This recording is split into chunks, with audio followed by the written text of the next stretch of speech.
Folks, Black Star Network is here. Hold no punches! I'm real revolutionary right now. Support this man, Black Media. He makes sure that our stories are told. Thank you for being the voice of Black America, Roland. Stay black. I love y'all. All momentum we have now, we have to keep this going. The video looks phenomenal. See, there's a difference between Black Star Network and Black-owned media and something like CNN. You can't be Black-owned media and be scared. It's time to be smart. Bring your eyeballs home. You dig?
Hey, folks, today is Thursday, June 8th, 2023. Coming up, a Roland Martin Unfiltered, streaming live on the Black Star Network from Jackson, Mississippi. Supreme Court hands down a shocking decision that could very well impact and increase the number of black congressional districts. We will talk to Congresswoman Terri Sewell, as well as a top executive with the Alabama Democratic Party, about this ruling out of a case out of Alabama. And so it is a very surprising ruling by this very conservative Supreme Court. Also on today's show, a black lawmaker in Oklahoma was speaking on the floor, talking about supporting black-owned businesses, and she was booed by her Republican colleagues. We will talk with her on today's show. Also on today's show, in North Carolina, the death of a black man has been ruled a homicide. We'll talk to local activists who are trying to generate more attention to his particular story as well. In addition, we'll tell you what the DOJ is doing when it comes to illegal dumping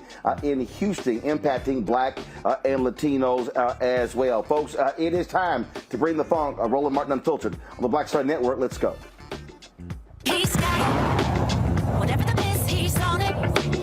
Whatever it is, he's got the scoop, the fact, the find. And when it breaks, he's right on time and it's rolling. Best believe he's knowing. Putting it down from sports to news to politics. With entertainment just for kicks, he's rolling. It's on go, y'all. It's Roland Martin.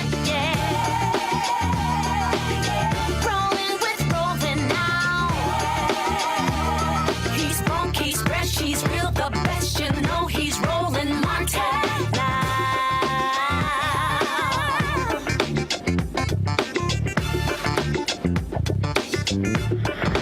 Martin.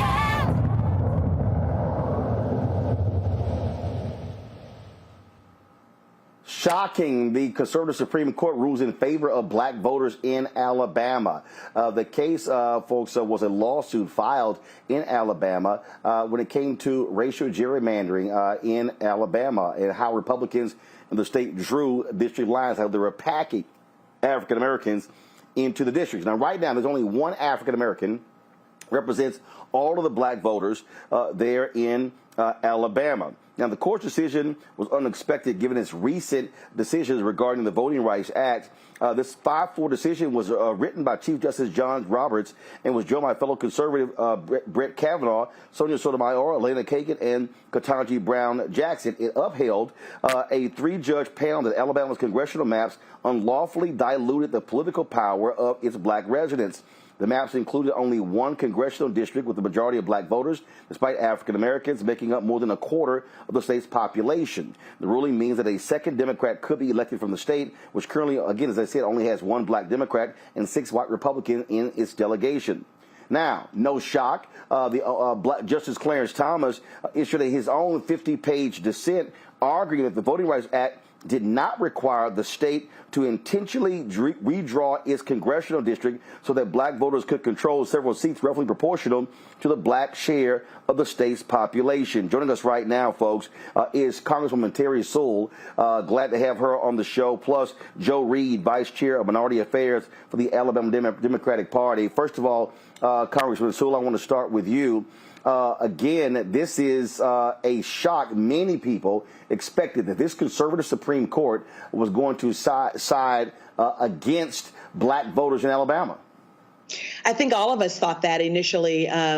Roland, let me just say it is truly a great day, not just for Alabama Black voters, but for minority voters across this country. Democracy won today. And for what we are going to do in Alabama, it will affect what goes on in South Carolina, in North Carolina, in Ohio, in Louisiana. I think that everyone's excited about the implications of today. And to me, the most important thing is that this ruling upheld the Voting Rights Act of 1965. They actually use the Section 2 of the Voting Rights Act to make this ruling. So they actually upheld the law this time and followed the law instead of retreating and taking away voting rights. They actually applied the law. Now, we still have a ways to go because obviously the full protections of the Voting Rights Act, Section 4, still must be restored. So we are still doubling down and going to still continue to cause some good trouble, as John Lewis would say, until we fully restore the Voting Rights Act of 1965. But today we are taking a victory lap. It is historic. It's a historic win for Alabama Black voters, and it's a historic win for democracy itself. Joe Reed, what happens next? Because does this mean that the Alabama legislature must go back and redraw the lines? So what does it actually mean in practical terms? Well, first, I think we have to wait and see what the court is going to command. I mean, the three-judge court, even though we won the case, I have not read the entire opinion, so I don't know what the Supreme Court said that may be different than what I'm about to say. But as I understand it, the three-judge court would have to set the timelines. Now, it did before. When it passed its first ruling, what the Supreme Court said, well, Alabama had 11 days to draw a plan, because Alabama did not draw a plan. It appealed the case, and we know the results now. So that's number one. I think the local court would have to make that determination as to when and why and what when it comes down to this final decision. Now, in the meantime, the Alabama Democratic Conference, the Black Democratic Caucus of Alabama, we have already drawn 2 black districts. And we want to have them ready because the state of Alabama may or may not draw any. Now, we introduced these plans in the Alabama legislature, but the Alabama legislature did not do anything with it. So we are ready to go again with 2 majority black districts, and that as soon as the legislature convenes, if there is a special session, because our legislature adjourned on yesterday. So to come back into session, the governor have to call a special session. Of course, the governor can do that. In the meantime, if there are no plans drawn, then we're going to advance our plan regardless. If the legislature comes into session, we're going to introduce it. If the legislature does not come into special session, then we'll go into court and ask the three-judge court to take our plan, because we believe we have a near perfect plan. We are going to review a couple of other things in one of the congressional districts we've drawn, but we think we got a good plan, but certainly we think our plan will become the gold standard. So anybody who comes up with another plan, we are going to insist that their plan, if it's adopted, is better than our plan, because we think we have a very, very good plan, and we think we can elect one additional congressperson. We have one already in Congressperson Sewell. So we don't need to look for one more, and we think we can elect somebody in that district black, and that's going to be very.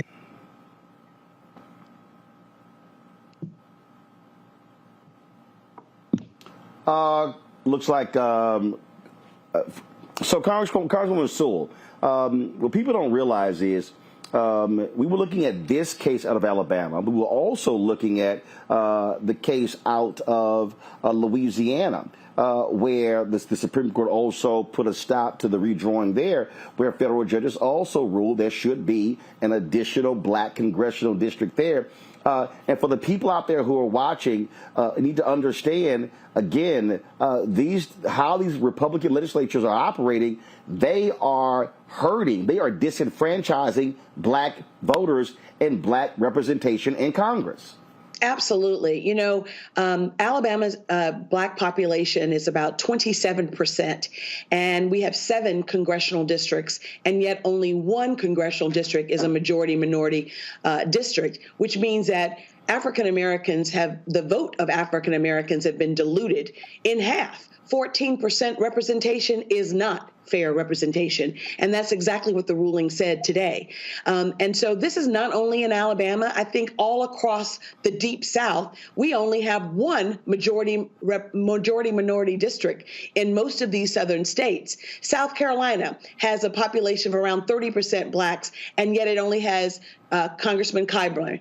The same is true in Mississippi. The same is true in Louisiana, where Troy Carter is the only African-American and the only Democrat. So we not only represent the only majority-minority district, we're also the only Democratic district in those states as well. So this has a huge implication all across the nation, but especially in the Deep South. And obviously, I am eternally grateful that Alabama ADC and others are really have their eyes on the prize and are making sure that the maps will be fair when they are drawn this time as well. Joe, final question for you. Obviously, when you look at what Republicans have done in your state, they absolutely want to minimize Democrats as much as possible. We've seen the exact same thing in Tennessee, as Congresswoman Sewell said, in South Carolina. Republicans want to do this in Georgia as well. So you have 2 types of gerrymandering. You have political gerrymandering, which the Supreme Court ruled previously, hey, they have no say-so over leaving it to the states. But then you have racial gerrymandering. And so the racial gerrymandering, I mean, if it wasn't for the VRA, we would see totally different districts right now in North Carolina. And so the Voting Rights Act is hanging on by a thread. Yes. But today's ruling really gave it a shot in the arm, because it did tell us that as some of the Supreme Court judges are sensitive and still recognize and can recognize and can read. The Fifth Circuit said one time, figures speak. When they do, courts listen. So there are judges on the bench now at the Supreme Court level recognizes that figures are speaking. I think Congresswoman Sewell just pointed out about the 14%. Now, that tells us that somebody's reading. We just hopefully we can get more of them to read, like like the 5 judges who ruled in this case today. So yes, we got to keep the prize in front of us. We got to know who the enemy is. We got to always know, and we got to know one thing: we have to fight like hell to get it. We're gonna have to fight like hell to keep it. And nobody's going to give it to us. We just got to stay out there and hope that we can get the nation to move in the right direction so we can continue to protect Black voters' rights. Now, I know my time is about it, but I want to say something to you, Roland. This is personal to you. You don't know I'm going to say this, but I want to thank you personally for the job you are doing, because no issue is too hot, no issue is too high, no wall is too wide, no wall is too high for you to climb if wrongdoing is taking place. So I want to say to you now, I want to thank you personally, and I hope the nation folk will thank you. You didn't know I was going to say this, and I'm not trying to embarrass you, but I'm just trying to say to you, thank you so much for being a man of courage and a man of vision. Amen. I second that. We're very happy that you're always on the case. We're very appreciative. I certainly appreciate those kind words, and thank you for both of you for coming and joining us today on Roland Martin Unfiltered. Thanks a lot, and congratulations.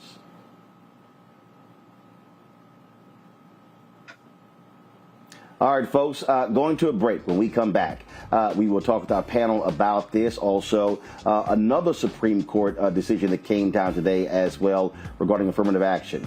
You're watching Roland Martin Unfiltered right here on the Black Star Network.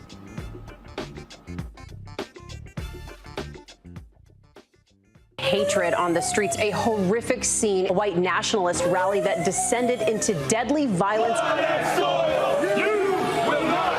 White people are losing their damn minds. As an angry pro-Trump mob storms the U.S. Capitol, we've seen We're about to see the rise of what I call white minority resistance. We have seen white folks in this country who simply cannot tolerate black folks voting. I think what we're seeing is the inevitable result of violent denial. This is part of American history. Every time that people of color have made progress, whether real or symbolic, there has been what Carol Anderson at Emory University calls white rage as a backlash. This is the rise of the Proud Boys and the Boogaloo Boys. America, there's going to be more of this. Here's all the Proud Boys, guys. This country is getting increasingly racist in its behaviors and its attitudes because of the fear of white people. The fear that they're taking our jobs, they're taking our resources, they're taking our women. This is white fear.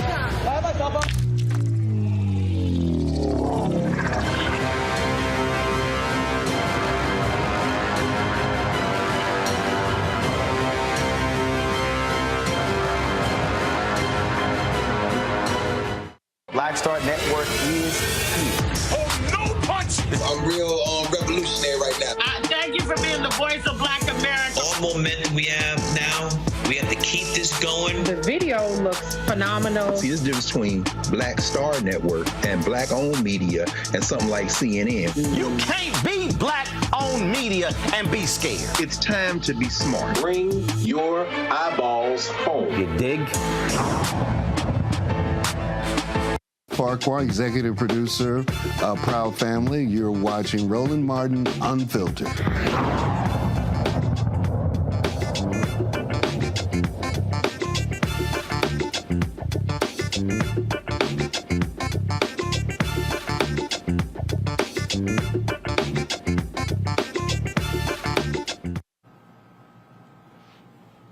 All right, folks, welcome back to Roland Martin Unfiltered. I'm broadcasting live from Jackson, Mississippi, where they're commemorating the 60th anniversary of the assassination of Medgar Evers with a variety of activities this week with the Medgar and Merle Evers Institute. We're going to be broadcasting an interview with her tomorrow, so I look forward to that, and also attending functions tonight and tomorrow as well. Right now, I want to bring up Kadita Stone. She's a chief field and campaign strategist for Alabama Forward. They were one of the plaintiffs in this lawsuit. In addition to Kadita, we're also joined by Dr. Greg Carr, Department of Afro-American Studies at Howard University, Rishi Colbert, the host of the Rishi Colbert Show on Sirius XM, both of them joining us out of Washington, D.C., and legal analyst Candace Kelly out of South Orange, New Jersey. Kadita, I want to start with you.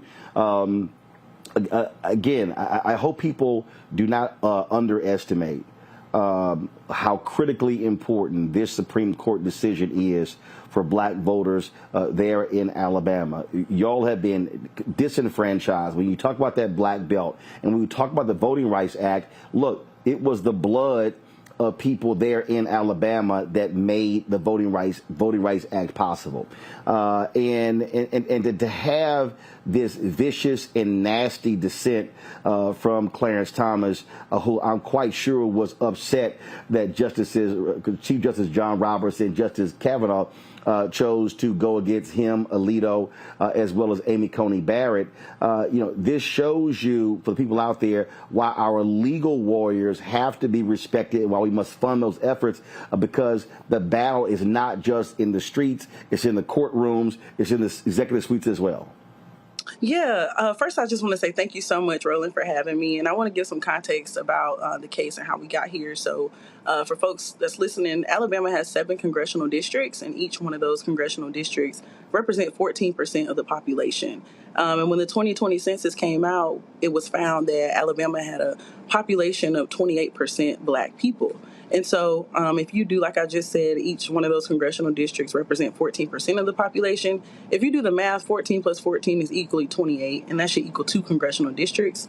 And so what we were asking for wasn't anything out of the picture. It was just simple math. We were asking for what we were owed. And what the Alabama legislature decided to do was just give us 1 congressional district and pack all black voters into Congressional District 7. And so what that did was it was a direct violation of Section 2 of the Voting Rights Act. And Section 2 of the Voting Rights Act says you cannot discriminate based upon race in any voting procedure.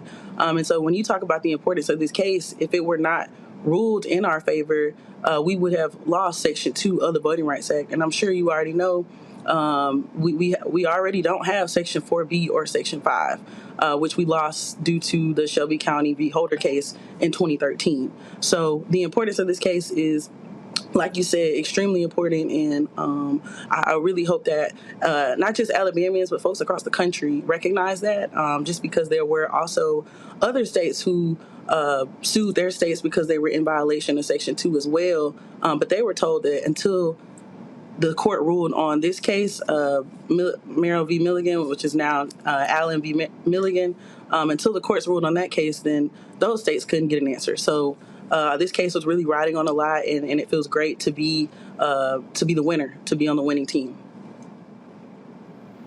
And when we talk about representation, we're talking about billions of dollars in resources that come from having that representation, and by having more than one African American, what it also does is it means also respect. For those voters, because right now, to be grossly disrespected by packing nearly every black person into one district, it shows how shameful Alabama Republicans are. Yeah, it's definitely, when they decided to pack all black voters into one district, it was definitely a dilution of black political power. And when we don't have that representation, our worldviews aren't shared at the table. The way we feel about things, the things that we need in our community are at the table. And when we aren't at the table, we don't have a seat at the table. The only thing left for us is to be on the menu. And so it feels nice to not be on the menu now for once, and to actually be a part of that table and have a second congressional district drawn for Alabama. Greg Carr, I want to go to you again. That vigorous dissent of Clarence Thomas shows exactly what kind of petty man that he is. Well, Clarence Thomas is being consistent. Clarence Thomas, as far as he's concerned, I did read the dissent, his and Alito's, as well as Roberts' 34-page majority opinion, and the small concurrence that Kavanaugh led. Clarence Thomas is being consistent. As far as Clarence Thomas is concerned, the federal judiciary has no place in redistricting. He reads Section 2 of the Voting Rights Act and the enabling constitutional amendment, the 15th Amendment, to say that the 15th Amendment and the Voting Rights Act, Section 2, guarantee access to the ballot and voter qualification. He reads that very narrowly. In other words, as you said a moment ago, political gerrymandering isn't covered under Section 2, according to Clarence Thomas's world. I think what we saw today was absolutely a victory, but it was a temporary victory. As you heard Joe said, now they got to redraw the maps. And then the other cases can go forward. Now, what John Roberts and Brett Kavanaugh did, remember, these are political operatives. They are probably the two most political operative-minded justices on the court. Both of these guys were warriors in the Republican Party. Johnny Roberts pumped the brakes today because he sees a little country falling apart. So remember now, what you saw with this is the Supreme, what this really revealed is that the Supreme Court, this is the thumb of the Supreme Court in the 2022 midterms. They said today that the maps that they allowed to go in place, which robbed the Democrats of some congressional seats in the midterms, are invalid.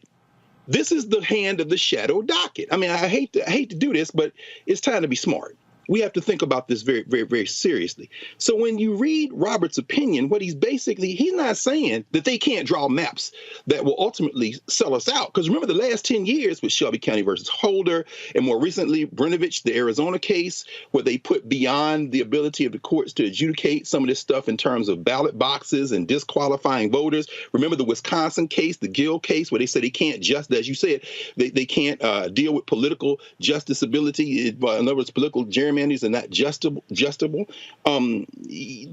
He's basically setting it up so they can pat themselves on the back for the crime they committed in 2022 when they allowed Alabama to use those damn maps in the first place.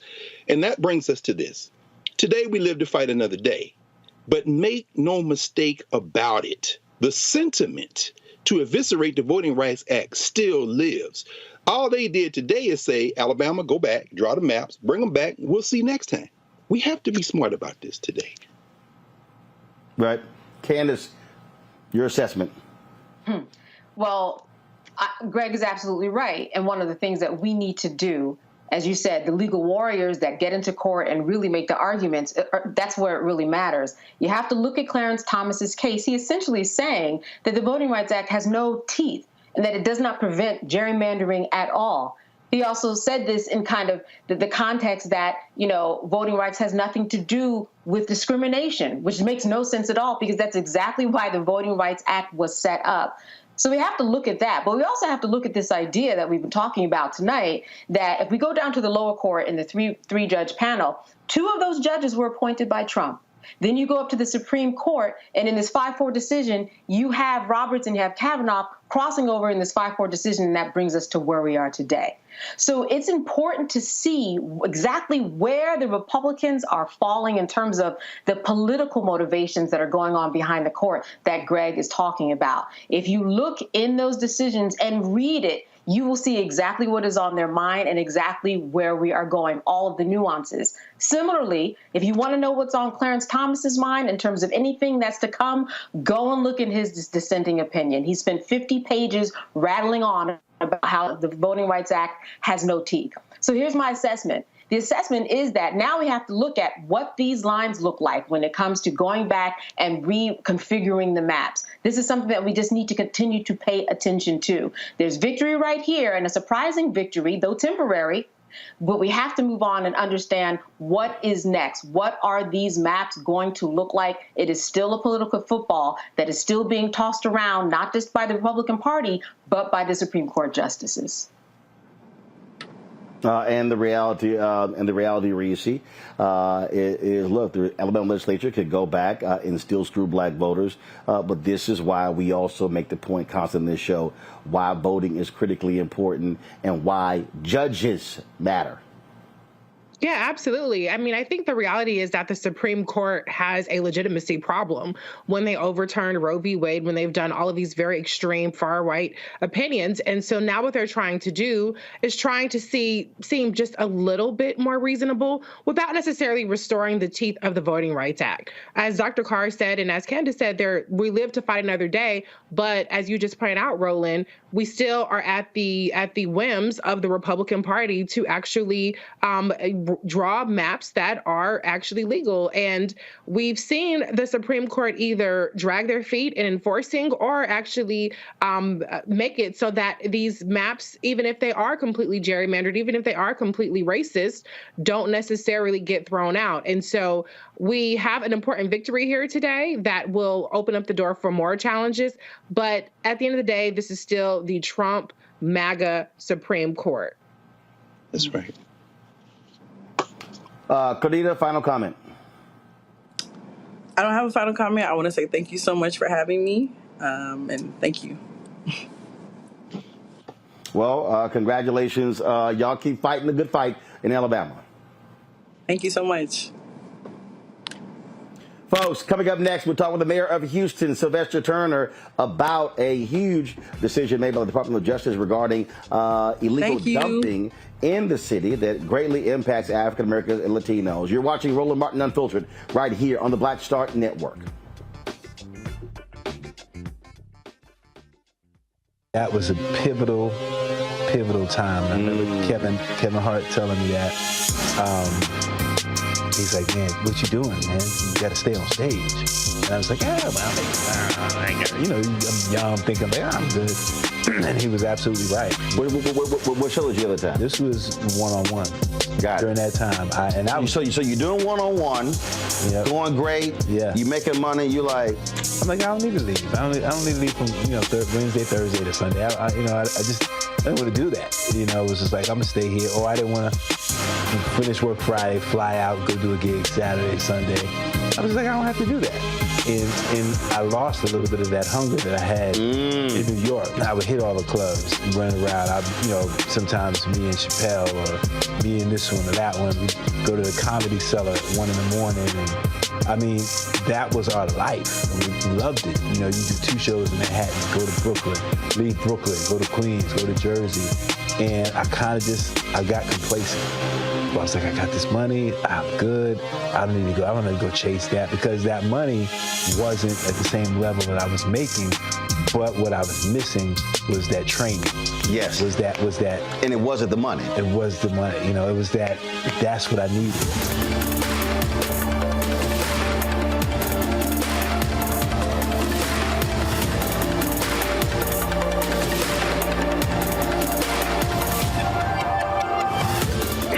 On the frequency right here on the Black Star Network. Shanita Hubbard. We're talking about the ride or die chick. We're breaking it down. The stereotype of the strong Black woman. Some of us are operating with it as if it's a badge of honor. Like you even hear Black women like aspiring to be this ride or die chick, aspiring to be this strong Black woman trope at their own expense. Next on the frequency right here on the Black Star Network.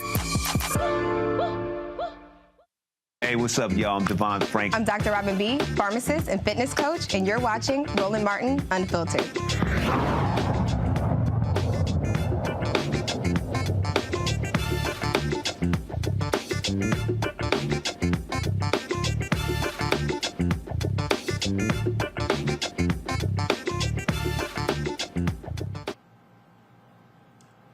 After a 10-month investigation, the Department of Justice and the City of Houston, they have reached an agreement in its environmental justice investigation to the city's response to illegal dumping in Black and Latino neighborhoods. Residents in the city's northeast section have complained of illegal dumping of trash, medical waste, and animals for years. The agreement builds on the city's One Clean Houston initiative, a plan addressing the illegal dumping and its impact on Houston residents. Joining us right now is the mayor of my hometown, my alpha brother and fellow church member of the Church Without Walls, Sylvester Turner.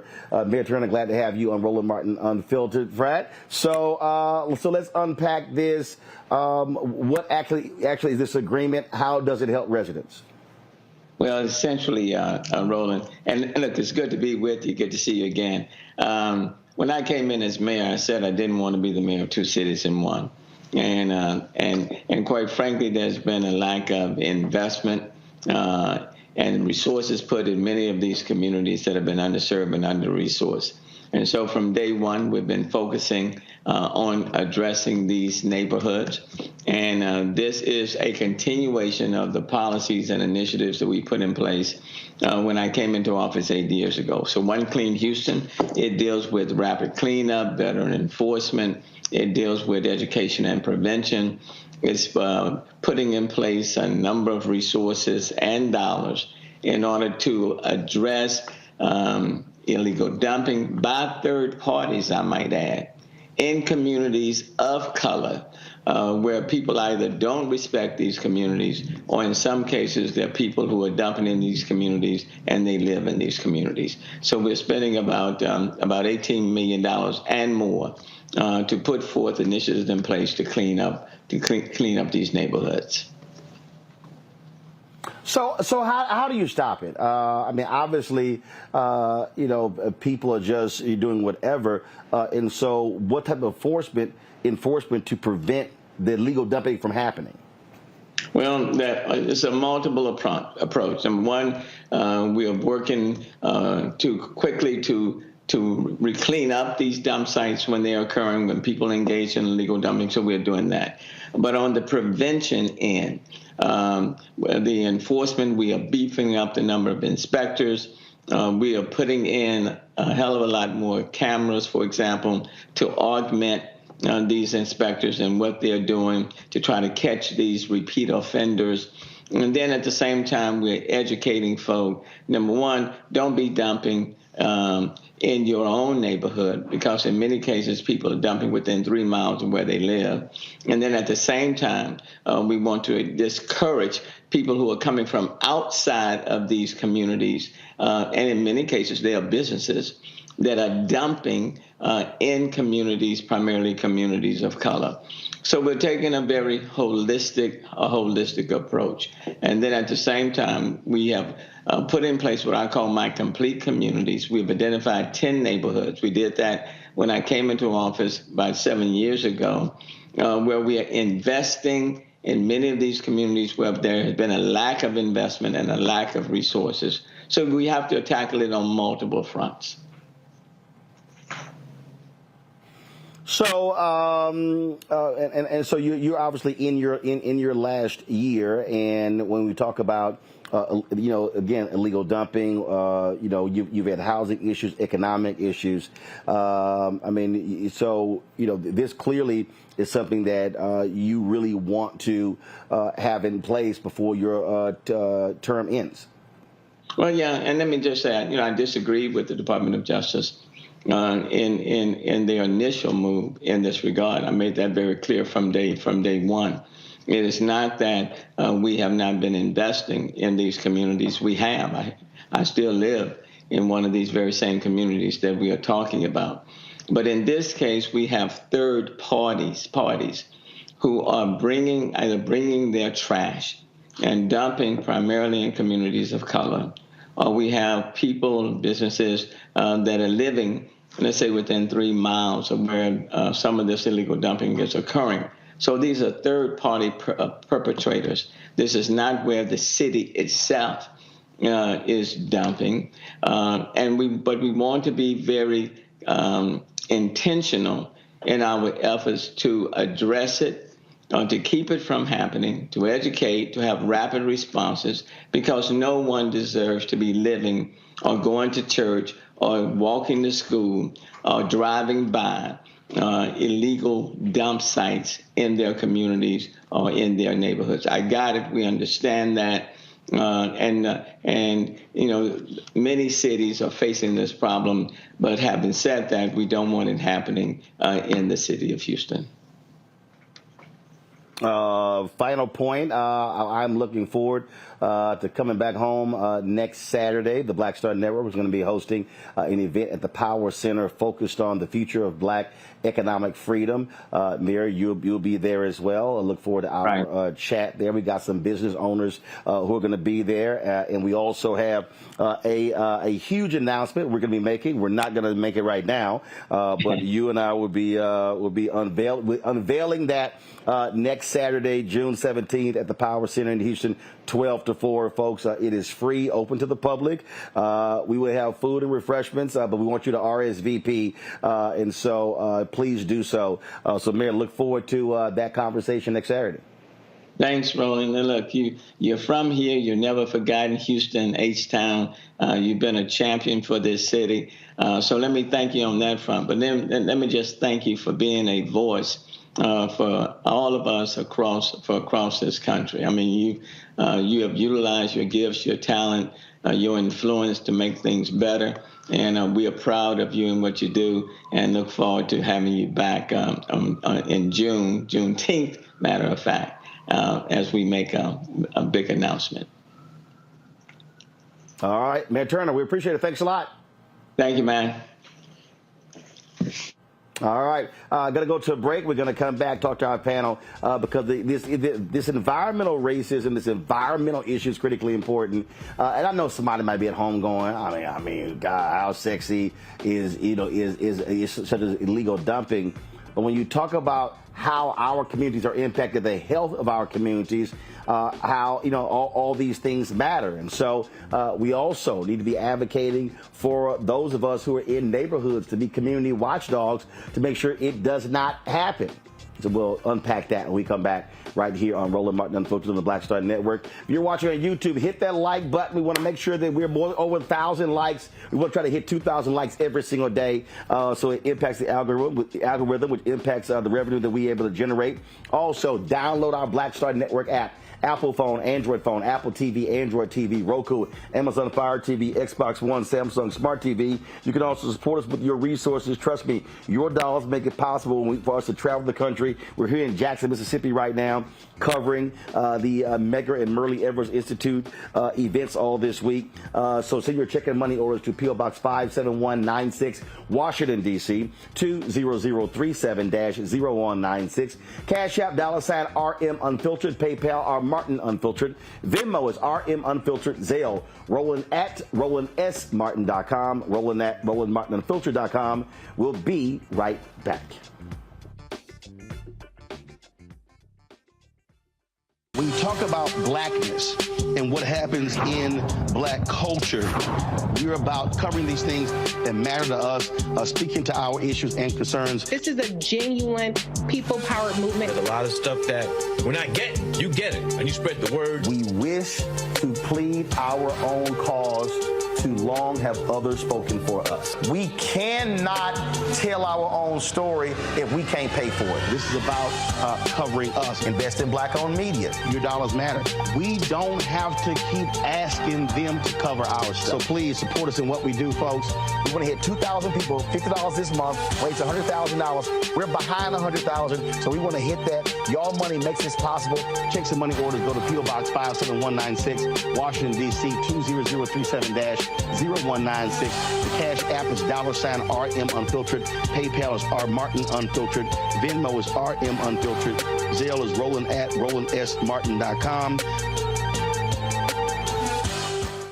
On a next, A Balanced Life with me, Dr. Jackie. Beware the generational curse. They're everywhere, in our families, in our workplaces, and even in our churches. It's like a minefield, identifying the curse and knowing what to do about it. When we're talking about generational patterns, oftentimes we get locked into those patterns because we don't want anyone to say, oh, you acting brand new, or you doing something different from how this is how we always did it. It's okay to do something different in order to get the results that you want to see in your life. That's next on A Balanced Life on Black Star Network.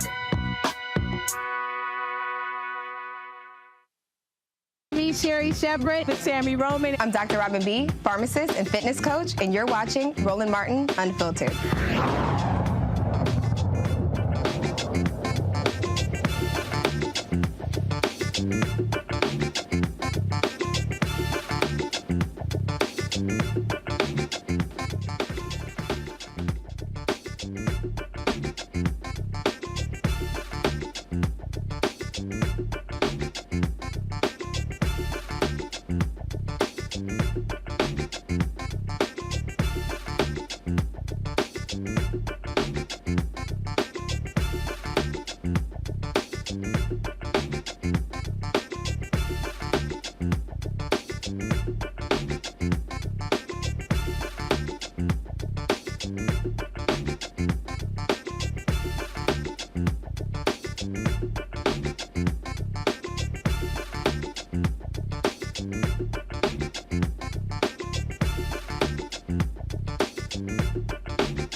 All right, folks, welcome back. Candace, I want to start with you. We talk about environmental racism, and when we're talking about our neighborhoods, we're talking about how our neighborhoods look. We're talking about property values.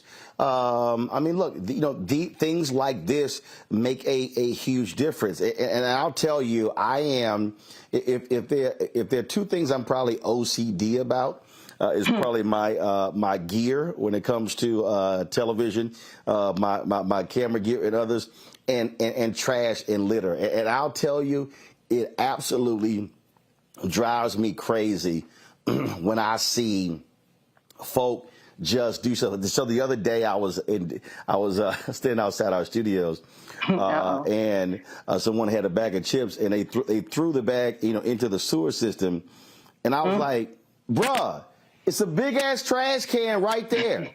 I'm like, well, what in the hell made you think the sewer system is where you throw a bag of chips away? I'm like, it's a big, like literally the trash can wasn't even 20 right damn there. Feet. So it was so when you look at, so you talk about how our neighborhoods, are impacted, by illegal dumping. I mean, that impacts the economics and the health of our communities. Exactly. And when you really break it down, let me just tell you from being in the New York area, I changed my whole plans to be inside today because of the environment, because of the fact that there's the lowest and poorest air quality in the world this morning in the New York City area, canceled a Broadway play and everything. Folks aren't moving because of what's going on in the environment where I am. And we know how important it is. And you know how important it is because one bag does make a difference that you throw on the ground when it should go right in the trash. Listen, when we look at what was going on in Houston, you had so many situations that could be caused by just the throwing away of a couch or a TV, for example. The couch is in the middle of the road. It's got vermin in it. It's got mosquitoes. It's getting wet in the rain.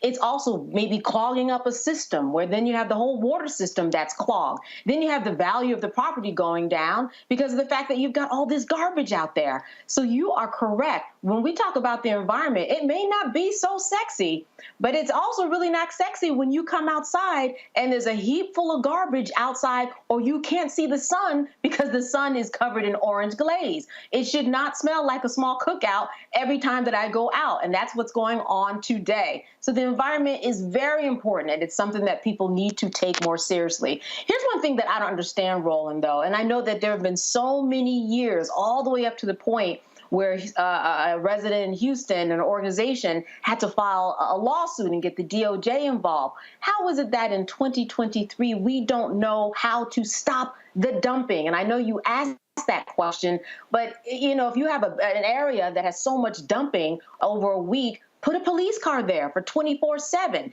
That's probably going to stop the dumping. It seems like some issues were overlooked, which is why the DOJ ultimately had to get involved. Folks were calling 311. They were not getting the response that they needed. But now, as we know, they have settled it. You know, the terms of the agreement aren't really open right now. But the key is that something is being done because it's more than just about the potato chips that are on the ground, which are very important, more than about the couch. It builds and it gets to a point where it becomes just not even livable and disrespectful to one's way of living in this world, especially in America.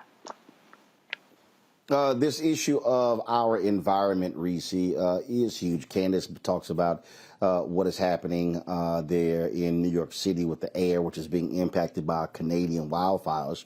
The reason I find it interesting, and first of all, people should be making a big deal out of it, although I do think when stuff happens in New York City, because that's the media capital of the world, people get extra about stuff.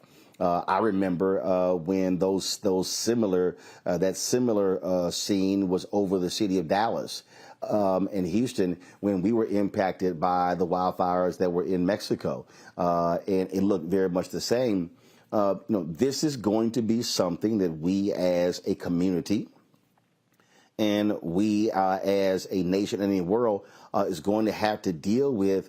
There are people who literally act as if the earth is one big ass trash can.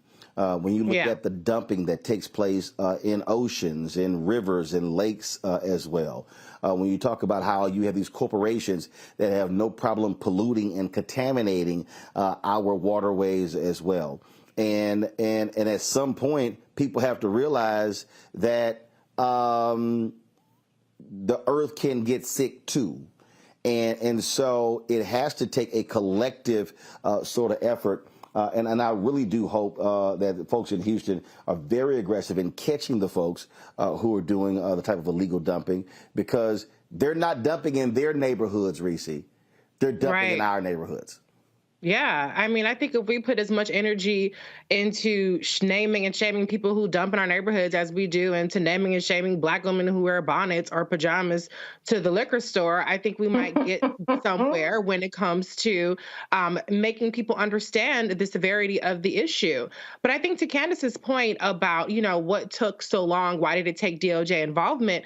I think it's important that we recognize the importance of layering protections. It's not just about the state level, but when you have Democratic leadership at the local level, even if you have good Democratic leadership at the local level, it still always helps to have that leadership at the federal level that takes issues like this very seriously. Kristen Clark has been an exceptional Assistant Attorney General. I also happen to know that environmental justice, legal dumping is something that is very much a cause that Vice President Kamala Harris cares about. When she was district attorney in San Francisco, she created the first ever environmental justice unit there. She also championed that work as Attorney General. That was a big part of her presidential platform and her Senate work. And so when you have people at the state, local, federal level that are focused on getting environmental justice, which is racial justice for our communities, then we'll see progress. But the reality is that the government cannot stop you from not having no damn home training and dumping shit in somebody else's yard. So that's where we as a community, to your point, Roland, need to come together and say, not here, not now, get your own shit, put it in the trash can, go find a facility and dispose of it there, not on my yard. Great.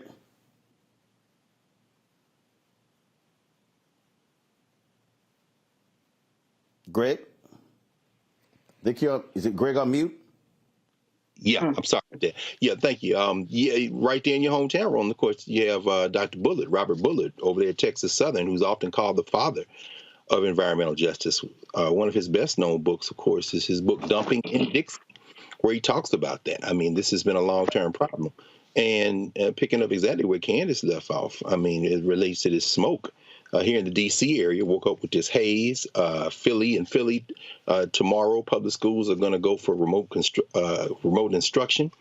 You know, the environment is here. There's a recent book that Paul Finkelpin has just written called The Earth Transformed. He's at Oxford in England. And his thesis, after 600 pages, is very simple. As you said, the Earth can get sick. But guess what? If human beings are the cause of that, the Earth will simply get rid of us. And that's where we are. And we'll talk about it a little bit later. And Reese, correct me if I'm wrong. I think the vice president is in the Caribbean right now. Part of the funding, part of the funding that's going to the Caribbean is to deal with this question of rising waters. And we know that Mayor Turner, who is considered a green mayor by his fellow mayors all over the world, has been fighting on this very issue and around green issues because of the fact that there's major flooding in Houston. Houston, 10% of greenhouse gas emissions come out of Houston. It isn't just dumping. Dumping is serious. But guess what? The environment doesn't know about race. Ultimately, this ball will get rid of all of us if we don't do something fast. Indeed. All right, folks, hold tight 1 second. Got to go to a break. When we come back, more on Roland Martin Unfiltered here on the Black Star Network. Don't forget, folks, again, support us in what we do. First, if you're watching on YouTube, hit that like button. The same thing if you're watching on the OTT app, if you're watching on Facebook and the other platforms as well. And so please do that. Two, download our app. We should easily be at 100,000 downloads. Right now, folks, we are approaching 1.1 million YouTube subscribers. I would love to have more than 1 million people actually downloading our app. That is, of course, we own it, we control it, allows for us to be able to showcase our content as best that we can. You can do so on your Apple phone, Android phone, Apple TV, Android TV, Roku, Amazon Fire TV, Xbox One, Samsung Smart TV. Speaking of Amazon, you can also watch our 24-hour, 7-day-a-week streaming channel right there on Amazon News by just simply clicking, go to Amazon Fire, go to Amazon News, and you can watch our channel, not just this show, but all of the content that we have on the Black Star Network, including live news conferences, things along those lines. And, of course, you can support us with your resources by joining our Bring the Funk fan club. Your dollars make it possible for us to do what we do. So please support us by sending your check and money order to P.O. Box 57196, Washington, D.C., 20037-0196. Cash App, $RM Unfiltered. PayPal, R Martin Unfiltered. Venmo is RM Unfiltered. Zelle, Roland at RolandSMartin.com. Roland at RolandMartinUnfiltered.com. We'll be right back.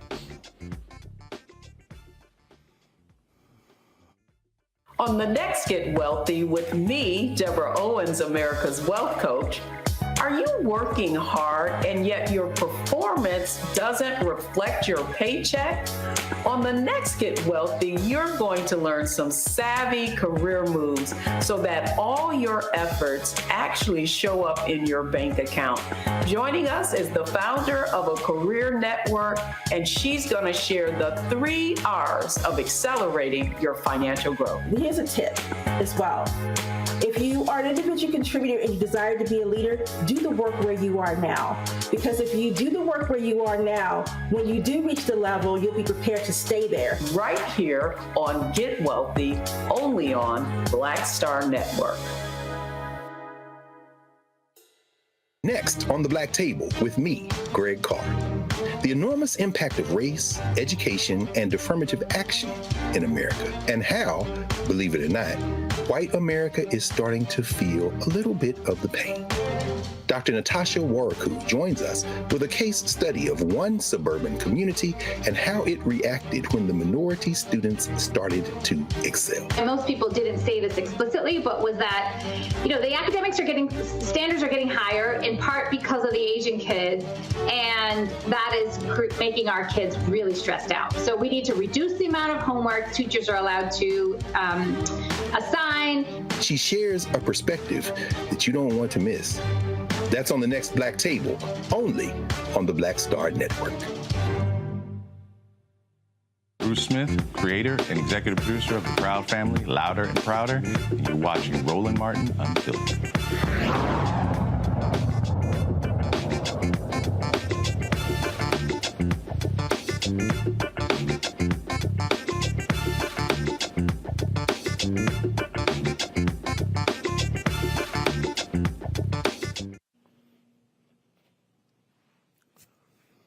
All right, folks. So in September, I dropped my book, White Fear, How the Browning of America is Making White Folks Lose Their Minds. This is the book cover. Come on, y'all. There you go.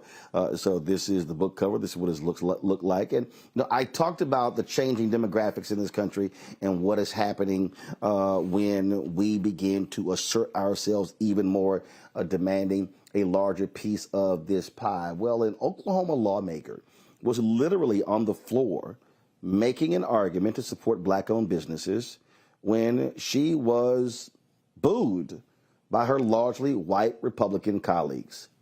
Watch this. Thank you. I did notice that you've just changed, you've gone from woman to women, but would you agree that as you talk about diversity, that as it relates to white males, that they already get a great majority of the jobs that we have in the Disadvantaged Business Enterprise Act, is just trying to level the playing field, and for all the white males that are booing, would you agree that they have already enjoyed a great privilege in America as it relates to job contracts? Thank you for that question. It really doesn't have much to do with this bill. This is just letting some small businesses that are getting started in Oklahoma have a shot at state contracts. Okay. Quite interesting. Again, when we talk about trying to advance the interests of African Americans, it's amazing how folk get a little concerned. But we also know the greatest beneficiaries of most MWBE programs have been white women. That's that W in MWBE. No, it ain't women. It's actually white women. So it actually should be WW. Joining us right now is Regina Goodwin. She's Oklahoma representative. She joins us right now. Glad to have you here, Representative Goodwin. So you're having you're asking this question. And how many folks would you say were actually booing your remarks? So they were not particularly happy?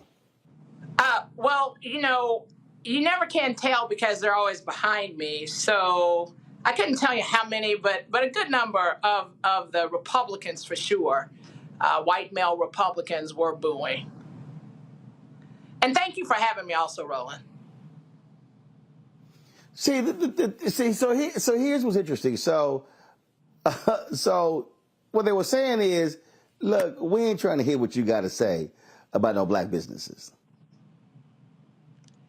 Well, Well, what's funny is they're taking a law that's been in place for a while, okay? And it has to do with diversity and supplier diversity. So what they're doing is they're taking a law that already exists and they were trying to carve out a space for white folks. That's what this is about. And when I saw that they were adding themselves to this bill, when it talks about diversity, they're talking about Black folks, Hispanic folks, Native Americans, and certainly white women have been a part of that mix for a long time. And that in itself is problematic in many respects. The bottom line is this was a white male trying to carve out a space for white males. And he wanted to do it under science, technology, engineering, and math program. And he had no provisions for minorities or disadvantaged business enterprises. So when I saw that in this bill, that's why I asked the question. And so that's what it's about. It's actually called the Right to Start Bill. So they're real clever with their titles. So I'm confused here. So they don't think white people are not getting enough contracts? I explained that on the House floor, that not only are there a majority of the job contracts go to white men and white women, I said that on the floor. And particularly in Oklahoma, when it comes to disadvantaged business enterprises, Black folks get something like 0.0006% of that work. So we don't even get 0.5%. And they're already trying to claw back the little bit that we do get, right? So, no, they cannot make the argument that they do not get a majority of the contracts. They cannot credibly make that comment. He just literally said he wanted a bill that would give folks a right to start. What's the status of the bill? What happened? Was it passed? So it did pass off of the House floor in the House of Representatives. It went on over to the Senate. So it did not get signed by the governor, and it sits now in conference. So it didn't make it out of session this year.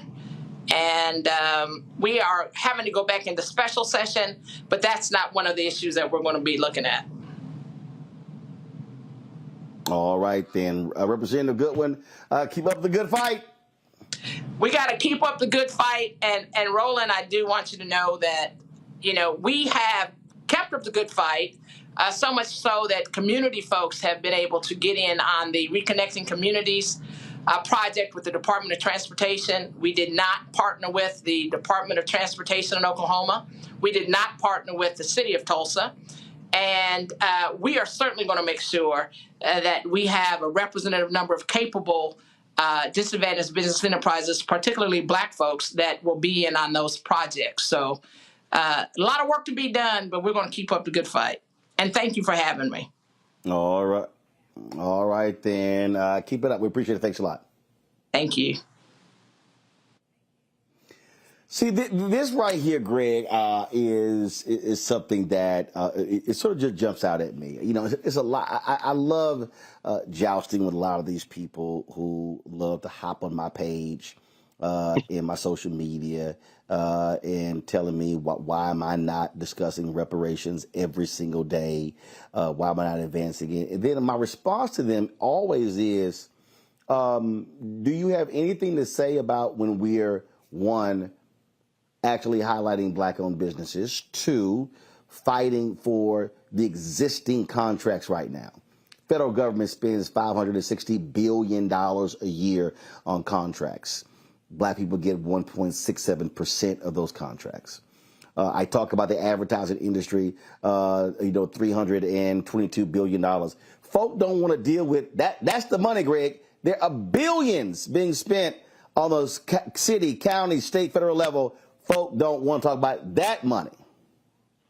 No question. I mean, well, first of all, I obviously will, like everyone else, defer to our resident expert on, among other things, the weaponized ignorance of social media, Reese. I'm not sure that those people are real people in the first place. But that having been said, again, underscoring the importance of not only Black media, but smart, deeply informed Black media like the Black Star Network and Roland Martin and Filter and this work that you're doing.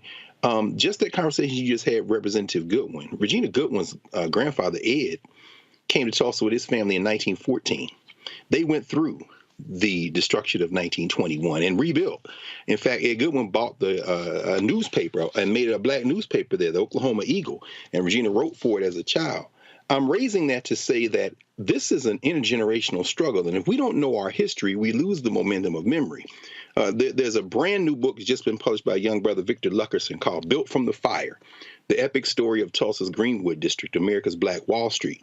And in fact, I'm going to reach out to the brother because I think at some point we want to have him over here on the network for a conversation. I think it'd be very important. He focuses on the Goodwins. So when you see Regina Goodwin rise in the Oklahoma State Legislature, you're looking at someone who got involved in politics, not as her first choice. She wanted to be an artist, quite frankly, but someone who was born in a family who was engaged in intergenerational struggle and who was connecting to the young people. And I'll end with this.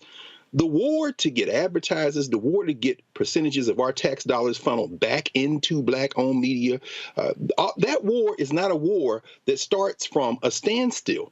This is a relay race, and you've received a baton from generations before you. And as a result, we have to understand that the more we understand that it is a relay, we can then tap into what has worked before and strengthen ourselves for the fight right now.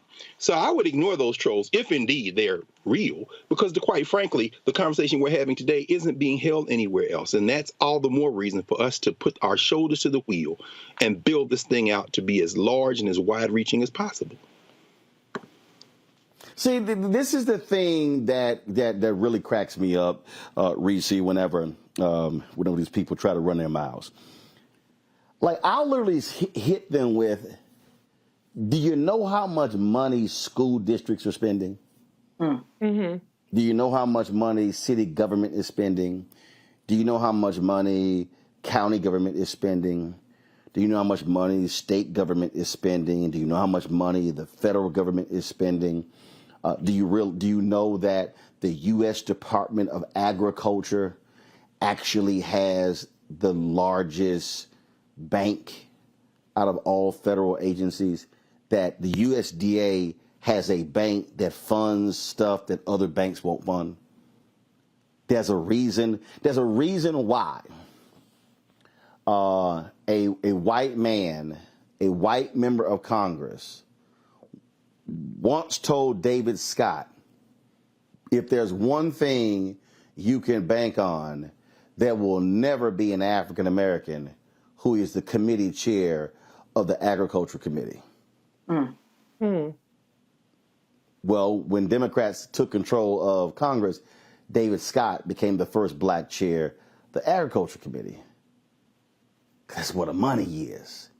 Right. And the thing that just trips me out when I listen to all these ridiculous people, man, black folk, we got to do for self, which I don't disagree with. Mm-hmm. But what I explain to them is, how are you going to totally ignore the money that is being spent that we as black people are contributing to? I'm in Jackson, Mississippi right now. Black folks in Jackson are damn near funding the entire state of Mississippi. Right. So if we're demanding city and county and state contracts, what we're actually demanding is our own damn money come back. Hello.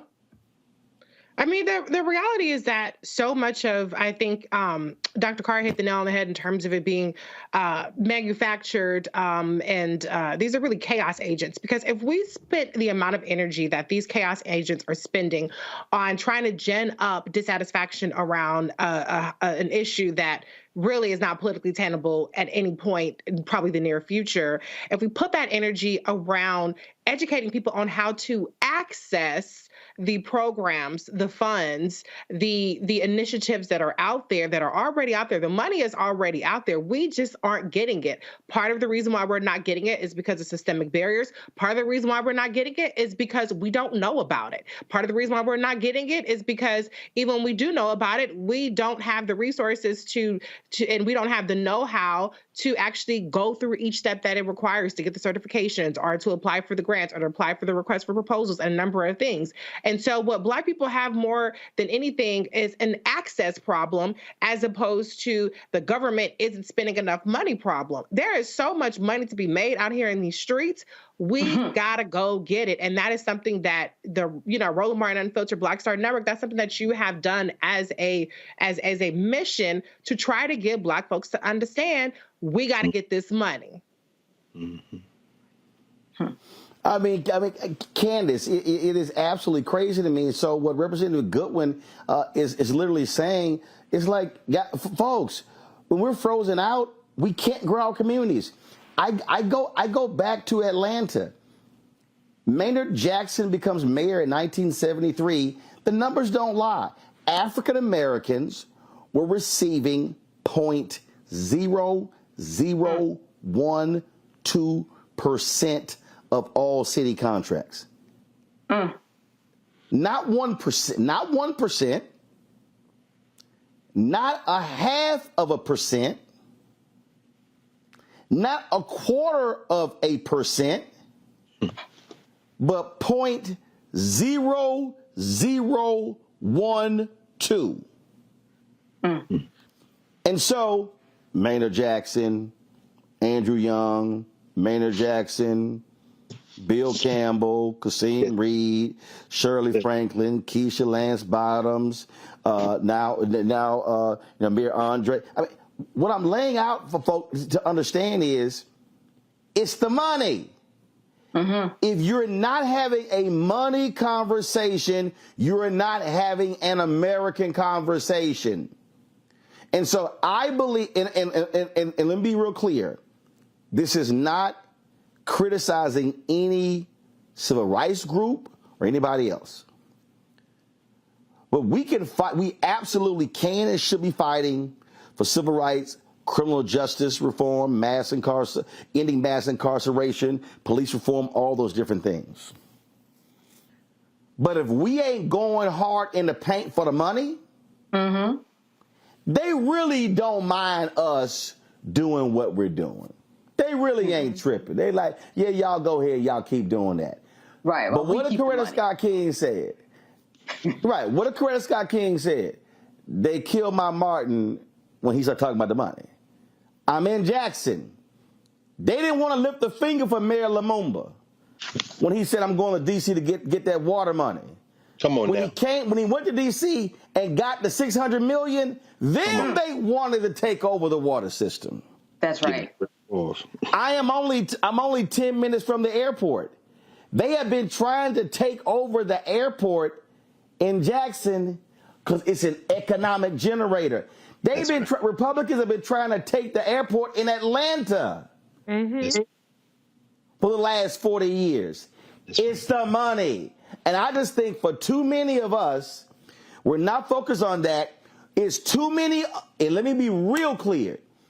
It's too many lazy, shiftless, egotistical, self-absorbed, individualistic, egomaniacal Black people sitting on corporate boards right now, getting their stock options, getting their check, and not advocating on behalf of Black businesses, not advocating on behalf of more contracts. And let me say this right now, I need to know where the hell is the Executive Leadership Council, ELC,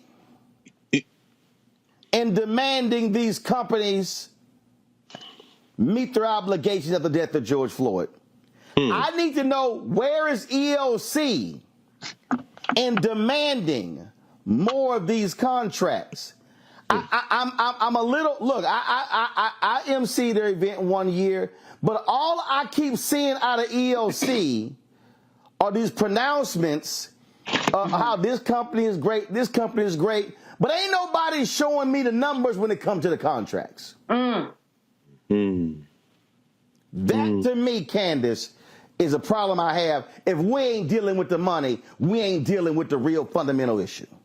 And as you said, it's money that belongs to us. You know, this specifically with Representative Goodwin was the Supplier Diversity Initiative. Diversity. They didn't mean math. They didn't mean science. And we know that they believed what she was saying because they didn't have any words in response. And that's when you know you really have a point, when someone cannot even form a response in the King's English. All they had to say was boo, because they knew she was right. Not only was she right in her space today, but her whole legacy and the history that she brought to that floor was something that had to go recognized. They could not recognize who she was and what she represented, her whole history. The fact that these billions of dollars are available to people like us, we have got to fight for it. And when we do fight for it, the same way that she is fighting for it on the floor, then that's when changes are made. You know, a lot of these contracts have DEI connections to them, diversity for a reason. Why?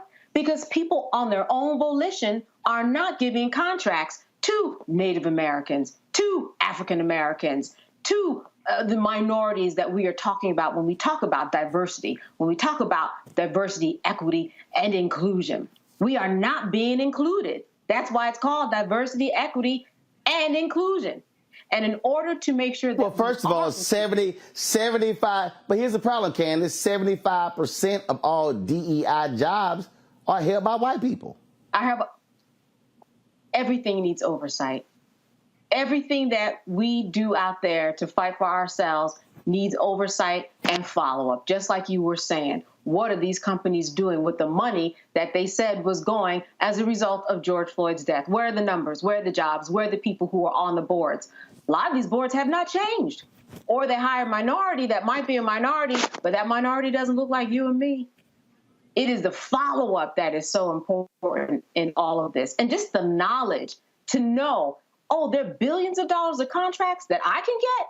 And that's why this show is important. And being informed is important. And someone who's on the floor and representation is important, because she's the one and only person who was fighting for this in terms of being a person of color and fighting for that diversity initiative. That's why voting matters. That's why representation matters. It all eventually leads back to the money.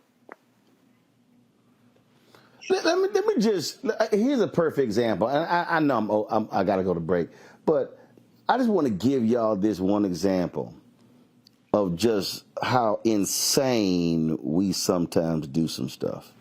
So I was a national student representative on the board of the National Association of Black Journalists.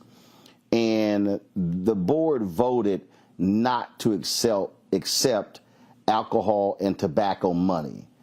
Okay, I totally understood why. Now, first of all, as somebody who's allergic to smoke, as somebody who doesn't drink, has never drank, I'm like, that's fine, Roland, I'm good with that. But here's what was confusing to me. And Greg, Candace, and Reese, y'all gonna get a kick out of this one. We would literally pick convention hotels based upon the size of their bar to accommodate our members and the amount of alcohol we drank.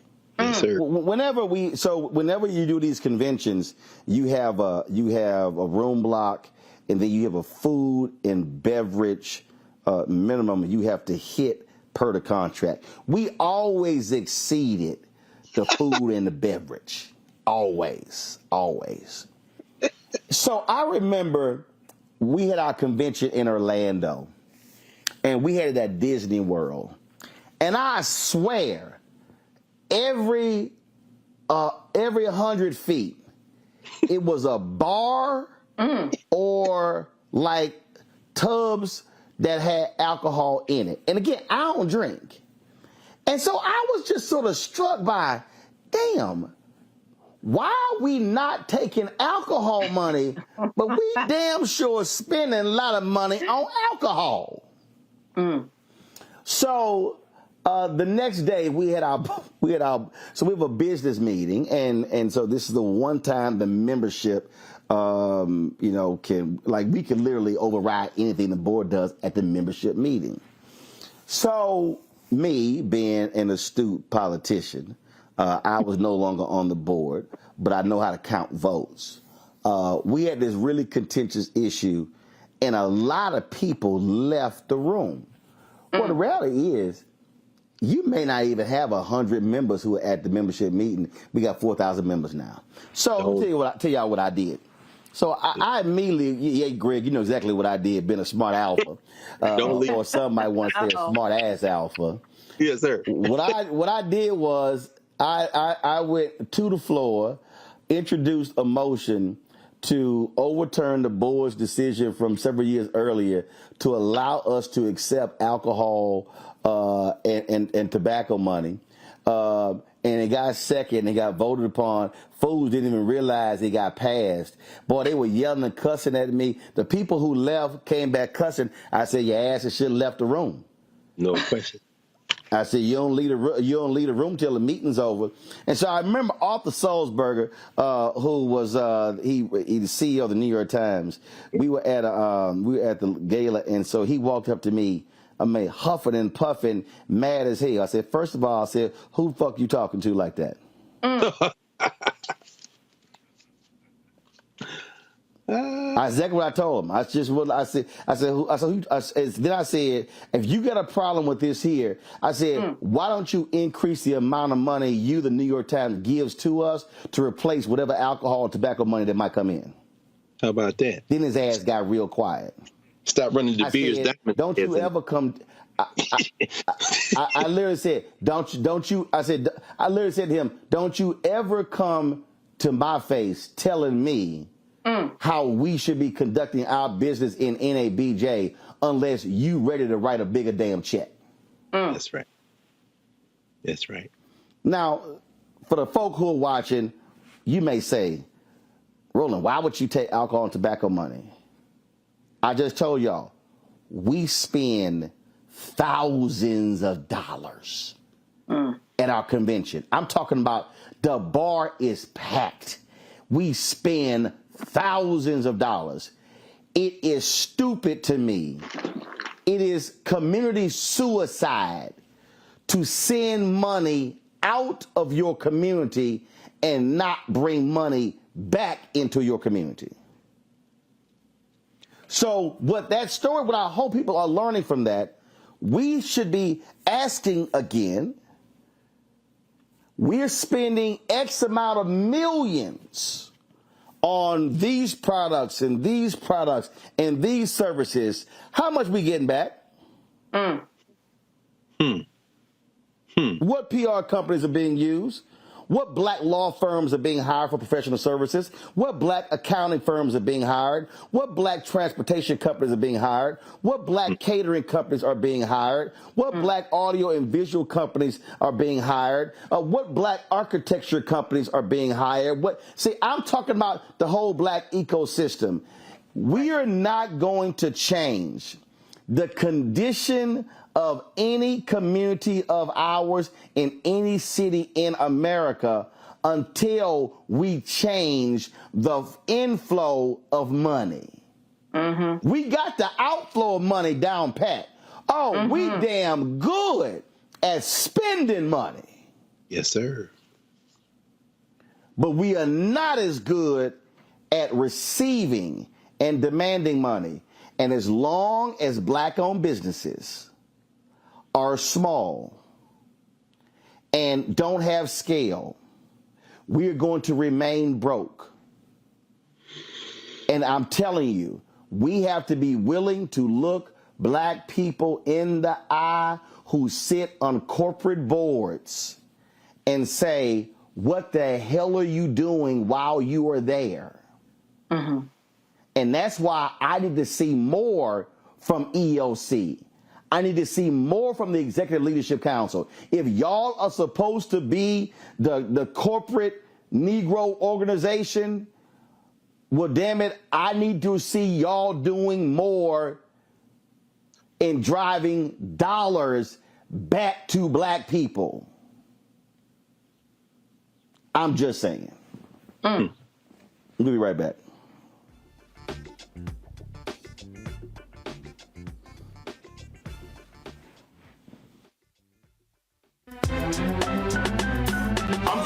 Muhammad, live from LA. And this is The Culture. The Culture is a two-way conversation. You and me. We talk about the stories, politics, the good, the bad, and the downright ugly. So join our community every day at 3 p.m. Eastern and let your voice be heard. Hey, we're all in this together. So let's talk about it and see what kind of trouble we can get into. It's The Culture. Weekdays at 3, only on the Black Star Network. Hatred on the streets, a horrific scene, a white nationalist rally that descended into deadly violence. White people are losing their mind. As an angry pro-Trump mob storms the U.S. Capitol, we've seen shooting. We're about to see the rise of what I call white minority resistance.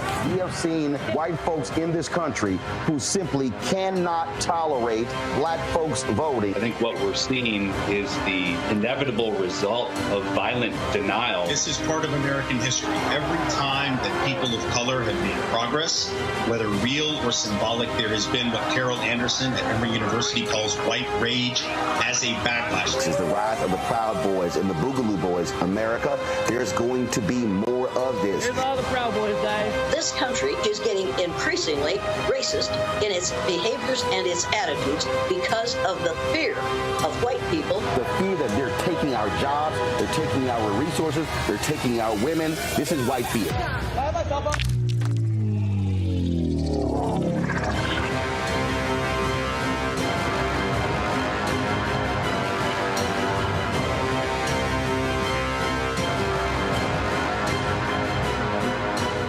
Black Star Network is here. Oh, no punch! I'm real revolutionary right now. Thank you for being the voice of Black America. All momentum we have now, we have to keep this going. The video looks phenomenal. See, this difference between Black Star Network and black-owned media and something like CNN. You can't be black-owned media and be scared. It's time to be smart. Bring your eyeballs home. You dig? Me, Sherry Shepard, and you know what you're watching. Roland Martin, Unfiltered.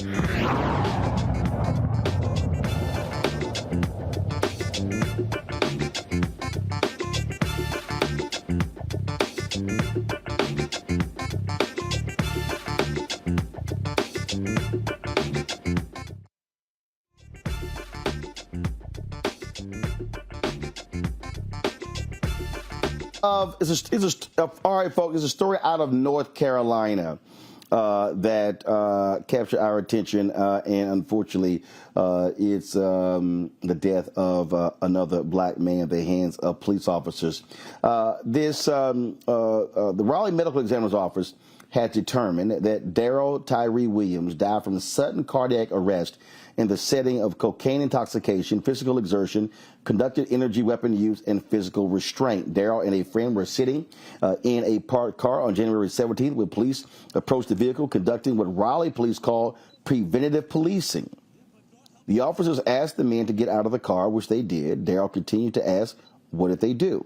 That's when things took a turn for the worse. The scuffle between Williams and 3 Raleigh cops began. Officers handcuffed Darryl but continued to tase him until he lost consciousness.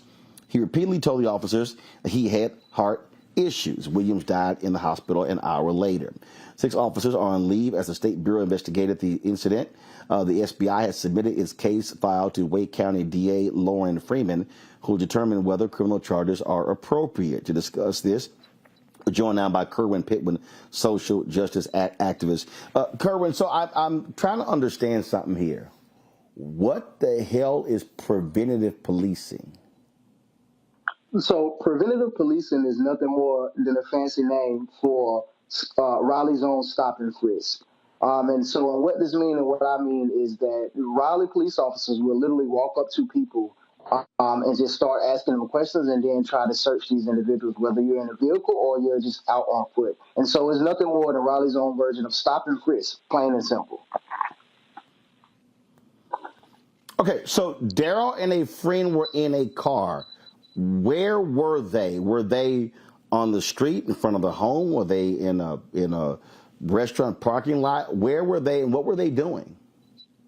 They was actually in a car in front of a gaming shop, and they was actually inside of the car talking, doing nothing more than talking, wasn't bothering anybody, was actually on private property of this business, and so law enforcement just decided to walk onto the private property of this business and start to ask them questions, and initially open their door and just try to figure out a way to really instigate the situation and really mess with these individuals, and this is what they term as proactive patrolling or preventative policing.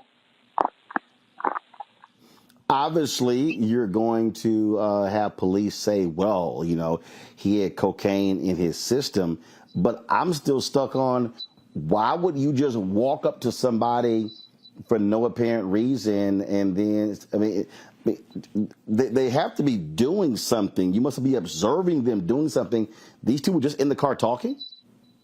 These two was just in the car talking. Darryl Williams was doing nothing more than being a black man in Raleigh, North Carolina, and in America. And of course, we know that is justification enough in their eyes to stop black and brown individuals and really escalate situations, harass them, and whatever the case may be. And so it is an extreme sad situation. Darryl Williams lost his life in a manner like this. Any word in terms of how long the DA is going to take to review this investigation file?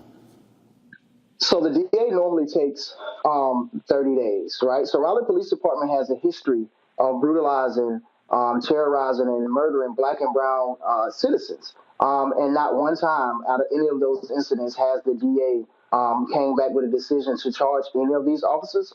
So normally these findings take 30 days after the autopsy is released. But it will surprise me if she decides to do anything, even though we can clearly see that is criminal negligence on the part of Raleigh Police Department at play from all angles. All right, Kerwin Pitwin, we certainly appreciate it. Thanks a lot. Thank you. Candace, I want to go to you. Preventative policing? You can't call it preventative policing, but it doesn't prevent a death. That's not policing. That makes no sense. The other thing about this is that you had someone that told these 6 police officers, I believe, that he had a heart condition. Why do you have 6 police officers holding down one man? Now, according to the report, in terms of his autopsy, he was obese. He had a heart problem. This sounds like somebody that 6 police officers without tasing could probably subdue in some way besides tasing the person and then putting him in a prone position. You know what happens when you put a baby in a prone position? Sudden infant death syndrome. That's why they say you don't put anybody, not even a baby, adult, nobody, on their front for that long.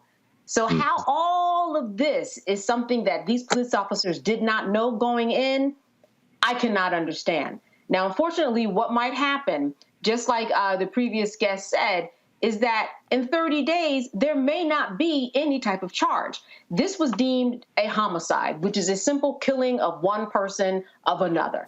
It's nothing criminal about it yet. There are no charges that have been filed. But what's going to happen here potentially is that they're going to look at the fact that there were drugs in his system. They're going to look at the fact that he did have a heart problem. They're going to look at the fact that he was obese and that there were these other contributing factors to his death. What they have to do is the first thing that you were talking about, and they meaning the attorneys for his family, is they have to prove that this was just an unlawful approaching of the car to begin with. If he was just sitting in there being black in America at 2 a.m. in the morning, 5 a.m., it doesn't matter. He has the right to do that. And that's where I think that the police will have a problem in this process. Mm-hmm. Reese. I mean, I just don't understand how. I mean, we've seen traffic stops. We've seen accusations of a crime being committed escalated, and none of those were justification for executing a person. But damn, just sitting in the car, if you sit in your car high off crack or coke or whatever it is, okay, you're not bothering nobody at that exact moment. And how does that escalate to being now killed by the police? It's just crazy. Like, the idea of what public safety is really, really fucked up when public safety involves a man who was sitting in a car ended up dead because of preventative measures. That's not preventative measures. That's active measures of harassing, racially profiling, and inflicting violence on Black people just for shits and giggles, just because you can, just because 60 y'all ain't got nothing to do. Go get a donut or something and leave Black people the hell alone. Greg? Absolutely. In a second Biden-Harris administration, Merrick Garland can be excused from his non-service, and Kristen Clark should be the Attorney General of the United States. She should be on speed dial. I know Al Sharpton likes to say that Ben Crump is Black America's Attorney General, but I think that Kristen Clark, in many ways, is Black America's Attorney General. Back in April, Rolling Stone ran an article on the Raleigh police and this funky little ass unit they got called the Department's Vice and Selective Enforcement Unit, their version of SWAT, where they running up in houses looking for drugs. Pattern in practice? Come on, Deputy Attorney General Clark. Come on, sister. We know what you do. We know how you get down, and you've been incredibly consistent. It's time to open up a can of whoop ass in the city of Raleigh. And that's all I got to say about that. Folks, hold tight 1 second. Got to go to a break. We can't come back. We've got more news, particularly some breaking news regarding Donald Trump. I'll explain in 2 minutes. You're watching Roland Martin Unfiltered on the Black Star Network. That was a pivotal time. I remember Kevin Hart telling me that. He's like, man, what you doing, man? You got to stay on stage. And I was like, I'm young, thinking, I'm good. And he was absolutely right. What show did you have at that time? This was one-on-one. Got during it. That time. So you're doing one-on-one, going great. Yeah. You making money. You like. I'm like, I don't need to leave. I don't need to leave from Wednesday, Thursday to Sunday. I didn't want to do that. It was just like, I'm gonna stay here. Or I didn't want to finish work Friday, fly out, go do a gig Saturday, Sunday. I was like, I don't have to do that. And I lost a little bit of that hunger that I had in New York. I would hit all the clubs, run around. Sometimes me and Chappelle or me and this one or that one, we'd go to the Comedy Cellar at 1 a.m. And that was our life. We loved it. You do 2 shows in Manhattan, go to Brooklyn, leave Brooklyn, go to Queens, go to Jersey. And I got complacent. I was like, I got this money, I'm good. I don't need to go chase that, because that money wasn't at the same level that I was making, but what I was missing was that training. Yes. Was that. And it wasn't the money. It was the money. It was that's what I needed.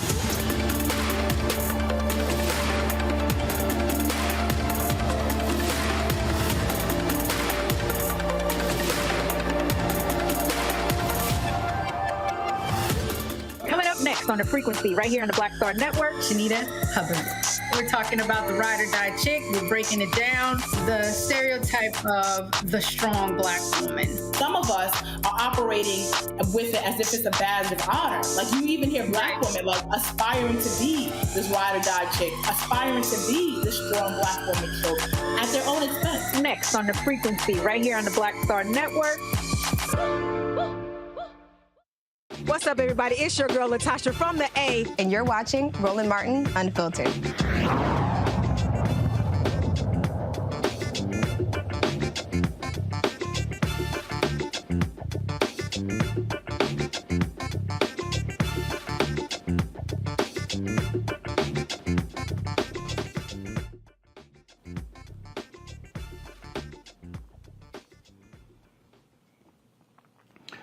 All right, folks, some breaking news. The federal government has indicted Donald Trump in their classified inquiry. ABC News is saying that two sources have confirmed that Donald Trump has been indicted. In fact, Trump has tweeted on Truth Social that his attorneys have been informed that he is being indicted and he is to appear in a Miami courthouse on Tuesday at 3 p.m. Special counsel, of course, Jack Smith has been investigating the classified documents issue. And again, these were the documents that they say were being mishandled by Trump at Mar-a-Lago. And now CNN is reporting, Associated Press is reporting, numerous folks are reporting that indeed Donald Trump has been indicted on 7 counts in the classified documents probe.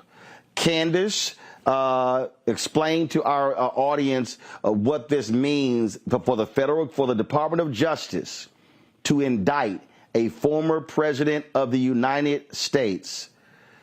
You know, the feds don't just do things willy-nilly. They clearly have got the goods on Donald Trump. That's right. And they impaneled more than one grand jury. And, you know, the grand jury is, and all the documents are sealed, so we don't know exactly, for example, what was happening in the Florida grand jury, which kind of popped up over the past couple of weeks. What were they doing there? What we do know is this, as you said, the feds don't play. And when they have an indictment where all the parties who are involved can agree that this is enough to perhaps bring this to trial and then find a guilty verdict, that means that they have the receipts. That means that they have the goods in order to move this along. Now he's going to make an appearance in front of the court on Tuesday to hear the exact charges that were brought against him. He'll have the opportunity to respond, and his attorneys will have the opportunity to file any paperwork that they might need in order to get this going in terms of, you know, the next steps in the judicial process. They get to actually have their voices be heard. But as you said, this is something that the feds take seriously, and it is very unusual for this to happen to someone who was the former president. Of course, it has happened before. However, in this case, we know that Donald Trump did a lot of damage to himself by talking. There are recordings of him talking about having certain classified documents. He has made up untruths about how to declassify documents. You know, when I take it home, these documents, they are classified on their own. He's just making it up as he goes along, and he is providing just Christmas gifts for the prosecutors in order to make their case, and they are now opening up those gifts. And what is in it? An indictment, and that is what we're seeing, and we are not surprised. Reese, a number of people have been highly critical of Attorney General Merrick Garland, saying he has let Donald Trump off the hook. The reality is this case could not have moved forward without Merrick Garland giving his head nod to move ahead. That says a whole lot that a former federal judge, somebody who was nominated to the U.S. Supreme Court by President Barack Obama, who now is the Attorney General, would give the go-ahead for an indictment against a former occupant of the White House. Oh, well, they should have let him become the Supreme Court justice instead of stealing that seat. You know what I'm saying? So now he's up there handing Trump his ass. And I think when Jack Smith was appointed, people said that he means serious business. And it's clear he didn't lollygag around for years like Mueller did, acting like he didn't really give a damn about the fact that the president was a Manchurian candidate. He got right down to business. And the reality is that Trump is guilty as fuck. He's on tapes, as Candace said, basically talking about classified documents. And this is incredibly severe. I mean, anybody who's ever held a clearance knows that when your first briefing, they scare the shit out of you. I mean, if you are not scared to ever even remotely do anything that could be seen as inappropriate with classified material, then you just don't give a damn about the rule of law. And so this as a chicken's coming home to roost. And we knew during the 2020 campaign, many of us said that the biggest threat to national security is Donald Trump. And he's always played fast and loose with classified documents. He played fast and loose with people even getting security classifications. Remember, Ivanka Trump and Jared Kushner could not pass an independent classified vetting, and he directed that they get security clearances anyway. And so he should have done what he was supposed to do. There aren't a whole lot of laws that are necessarily the president has to abide by, but this is one of those areas where he screwed up. But the scary part isn't even necessarily that we have a president that's being indicted for this. It's what did he actually do with those secrets? Who did those secrets go to? For what money was exchanged? And what damage has it already done to our national security? That's what we really need to be worried about. Greg, of course, Trump's lawyers were brought into the DOJ. They essentially got a heads up. They even said, more than, look, when you get called in by the DOJ, they're letting you know, yo, your boy's about to get indicted. And according to this, so this is what ABC said, quote, this is Catherine Faulders. We're learning from our sources that there appears to be at least 7 counts here. This ranges from everything from the willful retention of national defense information to conspiracy to a scheme to conceal to false statements and representations. We even have seen reports, Greg, that the feds have flipped Mark Meadows, Trump's former chief of staff, and have given him some form of immunity.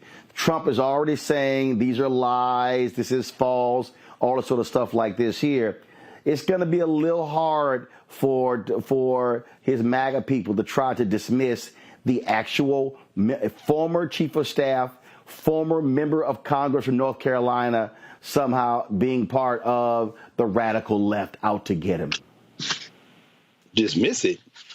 They're going to run to it. You know, I keep one of these on the table, Roland. This is the Constitution of the United States. This is the qualification for being president of the United States. No person except a natural-born citizen or a citizen of the United States at the time of the adoption of this Constitution shall be eligible to the office of president. Neither shall any person be eligible to that office who shall not have attained the age of 35 years and been 14 years a resident within the United States. You can be the president of the United States in prison. Donald Trump has understood something. There is no constitutional bar to that. Let's get past even a jury conviction. If you can find a jury to convict Donald Trump, there's going to be venue changes. You got some white nationalists out there trying to get on the jury. Let's get past all that and say they put him in jail and say you got a 100-year sentence. Okay. In 1920, Eugene V. Debs, running on the socialist ticket, serving a 10-year sentence because he refused to participate in World War I, got 1 million votes, 3%. Of the president of the United States run. Now, I'm sure people have heard this 1 million times, so I'll keep this short. Donald Trump ain't Eugene Debs. Pufferfish from Florida, Ron DeSantis, Tim, mission accomplished, Scott, smiling Mike Pence, not even speed bump out of Jersey, Mr. Chris Christie. None of them, all of them, Rhonda Haley, whose daddy taught damn near 30 years at Voorhees HBCU, and she seems to have learned nothing from it, Nikki Haley. Not all of them together don't poll as high as Donald Trump by itself. Donald Trump, no, run from it. He turns to it. They're persecuting me, you all. Donald Trump can win. And let me end with this. The general view among legal scholars is that if he is elected, it could very well be that he could make the argument that the duties of office require him not to be in jail, and they may suspend or put on hold the sentence. And finally, the man might say what Eugene Debs said in 1920, if I win, I'm going to pardon myself. Let's strap in and see how this turns out.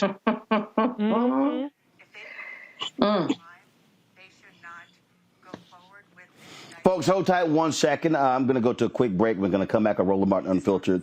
And I'm going to play for y'all this clip that was in the CNN town hall where this fool, Mike Pence, who was Trump's vice president, was asked by Dana Bash about this very issue.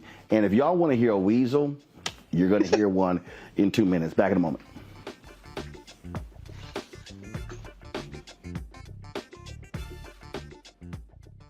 When you talk about blackness and what happens in black culture, we're about covering these things that matter to us, speaking to our issues and concerns. This is a genuine people-powered movement. There's a lot of stuff that we're not getting. You get it, and you spread the word. We wish to plead our own cause too long have others spoken for us. We cannot tell our own story if we can't pay for it. This is about covering us. Invest in black-owned media. Your dollars matter. We don't have to keep asking them to cover our stuff. So please support us in what we do, folks. We want to hit 2,000 people, $50 this month, raise $100,000. We're behind 100,000, so we want to hit that. Y'all money makes this possible. Checks and money orders go to P.O. Box 57196, Washington, D.C. 20037-0196. The Cash App is $RM Unfiltered. PayPal is R Martin Unfiltered. Venmo is RM Unfiltered. Zelle is roland@rolandsmartin.com. On the next A Balanced Life with me, Dr. Jackie, beware the generational curse. They're everywhere, in our families, in our workplaces, and even in our churches. It's like a minefield, identifying the curse and knowing what to do about it. When we're talking about generational patterns, oftentimes we get locked into those patterns because we don't want anyone to say, oh, you acting brand new, or you doing something different from how this is how we always did it. It's okay to do something different in order to get the results that you want to see in your life. That's next on A Balanced Life on Black Star Network.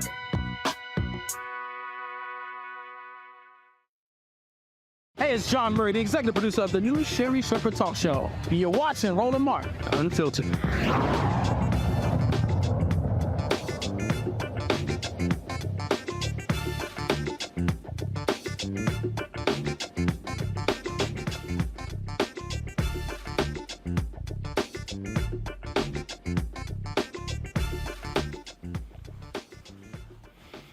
So, folks, the breaking news, Donald Trump has been indicted by a federal grand jury regarding the classified documents probe. Indicted on 7 counts. He has to appear in a Miami courtroom at 3 p.m. on Tuesday. Now, if you want to see a coward, Mike Pence is a perfect example. CNN had their town hall, and Dana Bash asked him about this very issue.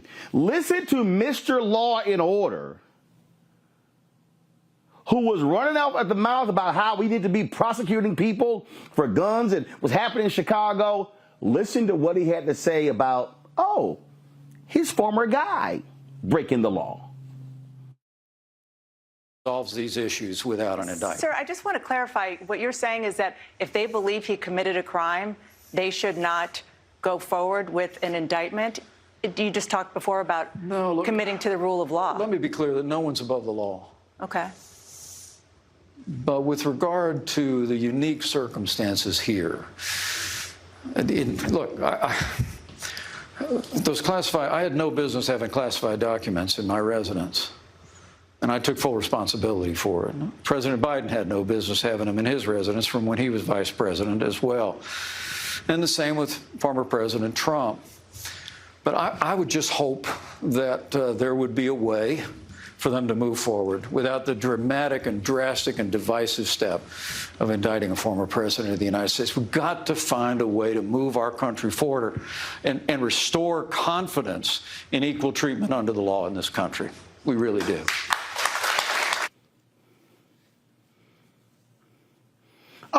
Candace, I'm confused here. Either you believe in the law or you don't. 2, he said, I fully cooperated. Donald Trump didn't. The difference between Mike Pence and Joe Biden is Donald Trump purposely obstructed the law. He did not. They were moving. We're going to know on Tuesday the specifics, but they were literally moving it around. He was ignoring the DOJ, ignoring the lawyers. He was breaking the law. He was breaking the law, and you're as confused as I am with what Mike Pence said. He was just putting words together. It didn't make any sense. But what we do know is this, that the world is already divided. The country is already divided because of Donald Trump. So that's the worst argument that he could have made in all of this. And as you said, Donald Trump did things intently, with intent to defy the law, as opposed to a Biden or even a Mike Pence. So I don't know why in the world, and that's what we're going to see a lot of. We're going to see who is going to be the first candidate whether it's going to be DeSantis, whether it's probably going to be Christie, it won't be Pence, to really get at the heart of Donald Trump and call him out for who he is, because nobody's done it so far. And that's really what this is about. He did not want to go all the way and say, put my former boss in jail. He was playing all sides to make sure that he wasn't the target of Donald Trump itself. And that's what we are seeing in that clip right there. See, here I love this, Rishi. You know, we're so divided. Yes, those who break the law and those who don't. Yes, we're divided. Right, we're on the side of those who don't break the law. Trump is on the side of those who love to break the law. And how do you prove that everybody is equal under the law by not indicting the person who's breaking the law just because they were the president? That doesn't make any sense. The math is not math in Mike Pence. But I don't see any Republican really calling out Donald Trump, because Donald Trump is still the leader of the Republican Party. And all these people know they cannot beat him. I think, as Dr. Kari said, he's going to run into this. And the reality is the stakes are higher than ever for Donald Trump to continue his campaign so that he can claim some sort of political persecution, 50-50, maybe 65-35, whoever you want to talk to, chance of him getting elected and pardoning himself. This is life or death for Donald Trump. And so he has to keep going. And people in the Republican Party are happy to be HUD secretary, vice president, something along those lines. And so people do not have the balls, the moral courage, or even the decency to say that a former president selling off state secrets is beyond the pale and he needs to step aside and face the music for breaking the law. Absolutely.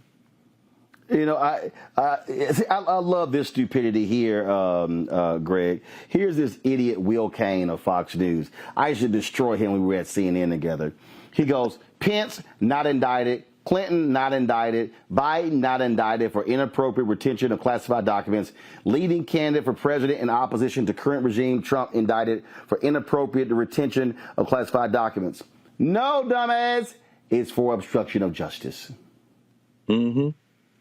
But Roland, you know, I was watching your conversation with Bill Bellamy when you were walking him through the politics of commentary and the conversation you had with Simone Sanders about her and Angela Ryan, how they let Corey Lewandowski run circles around them on a live segment on CNN.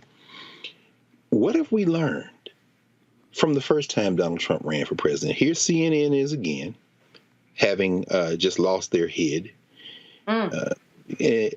Allowing these platforms for these fools to dispute his propaganda in a country that ain't that smart to begin with. And what you're basically doing is doing what they did before. This mass commercial and news entertainment media is creating a drama. This is reality television, and Donald Trump is the master of reality television. So all the logic goes out the window. What is the law? See, what you were talking with Bill about was the rules. Different than the law. See, Mike Pence, I remember one time we were down there, you were about to do News One Now, and everybody had the same green room, and Mike Pence came in there. I guess he's going to do Morning Joe. That is the whitest man I've ever seen with my own two eyes. I've never seen anybody without any pigment. You know what I'm saying? I'm like, what the hell? This guy has no pigment. I'm saying that to say that when he barges into Iowa, Tim Scott thinks he's going to get some evangelical vote. But guess what? Smiling Mike's in it now, baby. So the people who believe in Jesus, they ain't going to vote for you, Tim. You can scream Jesus till your teeth fall out, mission accomplished. But that is the whitest man that I've ever seen. He is banking on his whiteness and his onward Christian soldier shtick to get him some of that vote. But why do I put all that? It all comes down to this, though. As long as Donald Trump draws breath, in jail or out, his X factor, he might not win the presidency, but the United States is not a unique country. I know people like say it's the greatest country in the world and the best experiment in democracy. We just saw Erdogan get reelected in Turkey. He got just enough oppression in to split the vote, get to the runoff and win. As long as Donald Trump is in this mix, there is the potential for chaos, whether he wins the nomination or not. All these people are trying to angle to win a primary, but what Mike Pence is doing, this man without a country is trying to figure out a way, well, if he stumbles and if he's not going to stumble. This is about to be chaos. And every time I see Smiling Mike, there are only 3 words that come to mind. And these are the 3 words that haunt him every day. January 6th, 2021, hang Mike Pence. Mike Pence know he ain't got a shot in here. He just hoping that something's going to break in his way, and he ain't even got a clue. So he's just a bit spinning. And CNN is letting him spin, which is why we got to have the Black Star Network, because you might be the only game in town trying to tell the truth, because the rest of these people are chasing ratings.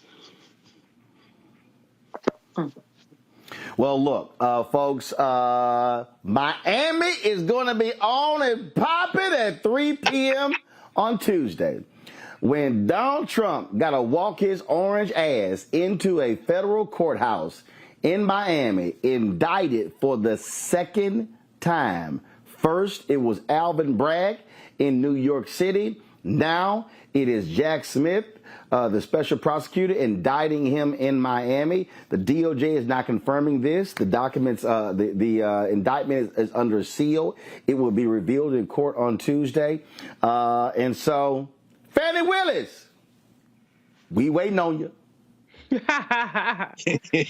We waiting on you. Thanks. Let's go ahead and go for the hat trick, make it a trifecta, and hit his ass with a 3rd indictment.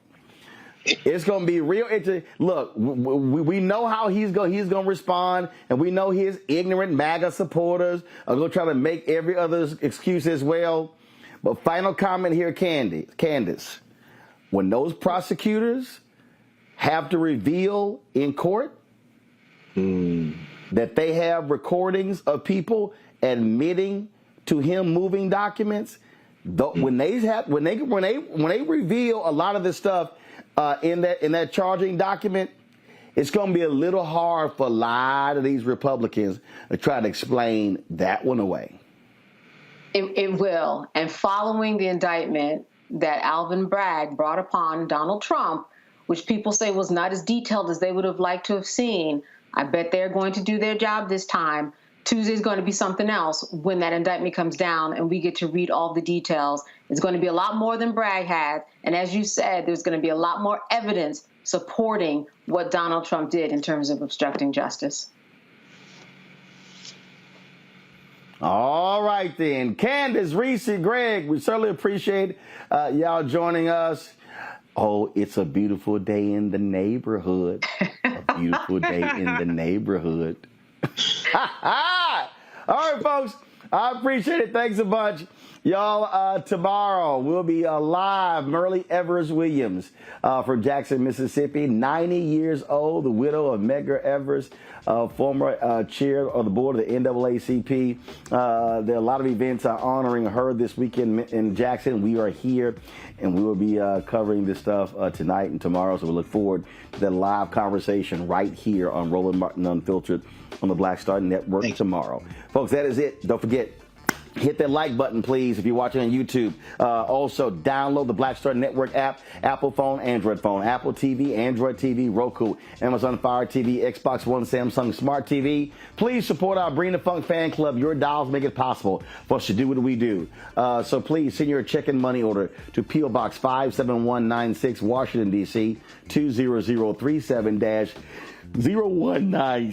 Cash App, $RM Unfiltered, PayPal, R Martin Unfiltered, Venmo is RM Unfiltered, Zelle, Roland at RolandSMartin.com, Roland at RolandMartinUnfiltered.com, and of course, be sure to get a copy of my book, White Fear: How the Browning of America is Making White Folks Lose Their Minds. Available at bookstores nationwide, Barnes & Noble, Amazon, Books A Million, Target. Download your copy on Audible. And don't forget, folks, next Saturday, I am going to be in Houston leading a forum on the future of black economic freedom tied to Juneteenth. So, folks, check it out. We're going to be there. All you got to do is RSVP. Listen, we just want to get a head count. We only have 500 seats available. We've got a number of strong black business owners who are going to be speaking, and we have a major announcement we're going to be making with Mayor Sylvester Turner. Y'all want to be there. You RSVP to info@RolandSMartin.com, info@RolandSMartin.com. Cannot wait to be in Houston, the Power Center. The Black-owned Power Center. Noon to 4 next Saturday, June 17th in Houston, Texas. Y'all better be there. Until tomorrow. Holla! Folks, Black Star Network is here.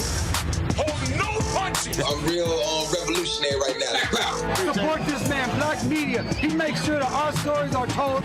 Thank you for being the voice of Black America, Roland. Stay black. I love y'all. All momentum we have now, we have to keep this going. The video looks phenomenal. See, this difference between Black Star Network and black-owned media and something like CNN. You can't be black-owned media and be scared. It's time to be smart. Bring your eyeballs home. You dig? Pull up a chair. Take your seat. The Black Tape with me, Dr. Greg Carr, here on the Black Star Network. Every week, we'll take a deeper dive into the world we're living in. Join the conversation only on the Black Star Network.